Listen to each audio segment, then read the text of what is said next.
Ryomen Sukuna, ou tout simplement Sukuna, antagoniste principal de Jujutsu Kaisen, personnage le plus puissant du manga, personnage mystérieux mais déjà emblématique de Jujutsu Kaisen.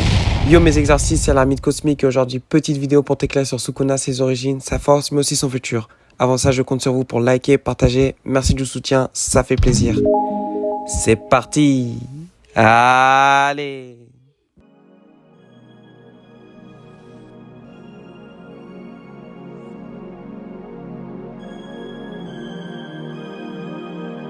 Bon, considéré comme l'incontestable roi des fléaux, Ryomen Sukuna est à la base un puissant exorciste vivant pendant l'âge d'or du Jujutsu il y a plus d'un millénaire. Devenu un esprit démoniaque qui semait le chaos, les exorcistes de cette époque ont tout tenté pour le vaincre, mais à sa mort, son cadavre n'a pas pu être totalement détruit, et désormais, ses 20 doigts, oui, il a 20 doigts, aussi chelou que ça puisse paraître.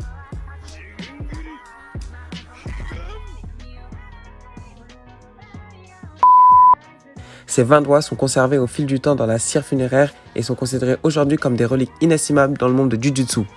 Dans le présent, Sukuna s'est réincarné dans Yuji Itadori après que ce dernier ait mangé l'un de ses doigts maudits au début de l'œuvre. Chaque doigt de Sukuna contient une partie de son ancien pouvoir, donc plus il ressemble de doigts, plus Sukuna regagne sa puissance. Malgré son attitude brutale, Sukuna est un esprit très calculateur et réfléchi car il a profité de l'inconscience de Yuji pour lui arracher son cœur pour prendre le contrôle total de son corps tout en gardant son esprit en lui au cas où cela échouerait.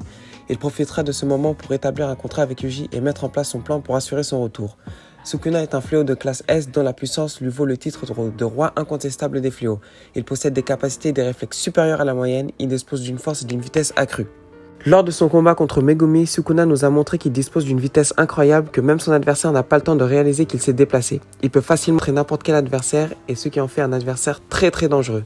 Sukuna compte aussi la métamorphose parmi ses pouvoirs, en effet il peut créer de nouvelles bouches et de nouveaux yeux sur son hôte, ce qui lui permet de parler sans forcément prendre le contrôle de son hôte. Il semble avoir une résistance surhumaine, Sukuna a été propulsé à travers 5 bâtiments et en est sorti en un parfait état. Bien évidemment, en tant que fléau et roi des fléaux, Sukuna possède une immense quantité d'énergie occulte, ce qui lui permet d'utiliser ses techniques de combat perpétuellement sans pour autant s'épuiser. Sukuna possède un sort inné dont nous ne connaissons pas encore le nom. Ce sort lui permet, grâce à son énergie occulte, de couper les cibles avec lesquelles il a deux types, Libération et Hachi. Libération est une attaque tranchante commune, Hachi est une technique de découpe précise en dosant l'énergie occulte. Il a aussi été mentionné que Sukuna a utilisé des sorts basés sur le feu. Il a été capable de manipuler le feu pour des attaques de longue portée. En tant que fléau de classe S, Sukuna possède évidemment le sort d'inversion qui lui permet de régénérer ses membres perdus à l'aide de l'énergie occulte. Il possède aussi le serment. En effet, lorsque Yuji était décédé, Sukuna lui a proposé un contrat qui lui permettrait de guérir en échange de permettre à Sukuna de prendre le contrôle pendant 1 minute à chaque fois qu'il disait un mot-clé. Il a également promis de ne tuer personne pendant cette période à condition que Yuji oublie le contrat. Il utilise d'ailleurs parfois un serment auto-imposé pour augmenter l'efficacité de ses techniques. Sa technique la plus puissante, évidemment, reste l'expansion du territoire. Son expansion est surpuissante, c'est l'hôtel démoniaque. Son territoire est matérialisé d'après ses deux techniques, Hachi et Libération. À la différence des autres territoires, l'hôtel démoniaque ne déforme pas l'espace en créant une barrière et en y ajoutant un serment, Sukuna augmente la portée et l'efficacité de son territoire. C'est tout simplement la technique la plus cheatée de Jujutsu Kaisen. Il faut savoir que Sukuna était vénéré par certains comme une divinité mineure et des statues de lui le représentant avec une tête à 2 visages sont encore présentes dans des temples et sanctuaires au Japon.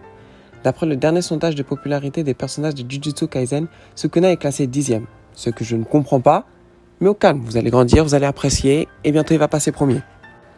Selon le fanbook officiel, Sukuna aime manger et se moque de tout car rien ne l'intéresse à part lui-même. En gros, c'est un égocentrique narcissique quoi. Il n'en reste pas moins que c'est une personnalité cruelle et vicieuse, notamment envers Yuji qui n'arrête pas de prendre de haut et qui n'arrête pas de faire chanter en menaçant Megumi et Nobara. Malgré tous ces éléments, Sukuna reste un personnage mystérieux même pour nous lecteurs du manga. Il cache encore tout son plan et ce qu'il compte faire de Megumi, mais aussi je suis sûr qu'il cache une bonne partie de sa puissance. À l'avenir, tous ces éléments nous seront révélés et auront des conséquences majeures sur l'œuvre. J'espère que cette vidéo t'a plu, n'hésite pas à liker, à t'abonner et à partager et commente-moi ton personnage préféré. On se retrouve à très vite pour de nouvelles vidéos. Allez!